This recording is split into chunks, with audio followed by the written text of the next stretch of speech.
Friends, आपके सामने है पेंसी विंटर फ्लावरिंग प्लांट। देखिए तितली की तरह से इसका ये फ्लावर खिलता है और मुझे तो ये बर्फानी डॉग जैसा भी इसका शेप लगता है। बहुत ही ब्यूटीफुल फ्लावरिंग प्लांट होते हैं। नवंबर मंथ से फ्लावरिंग पे आ जाते हैं और अप्रैल मई तक ये चलते रहते हैं। तो बहुत ही खूबसूरत प्यारे पौधे होते हैं दोस्तों। और जो care tip winter flowering plants की होती है वही इनकी भी होती है। इन्हें अपने एनवायरनमेंट में ठंडक पसंद होती है, सर्दियों की धूप इन्हें बहुत ज़्यादा पसंद होती है।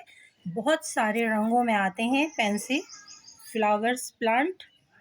तो दोस्तों, आपको नज़र आए तो आप भी इंजॉय कीजिए इन ब्यूटीफुल फ्लावर्स को, पेंसी फ्लावर्स को। हमारी ये वीडियो पेंसी फ्लावर्स पे आपको पसंद आए तो please subscribe my YouTube channel small garden with RJ. Video को लाइक कीजिए, शेयर कीजिए।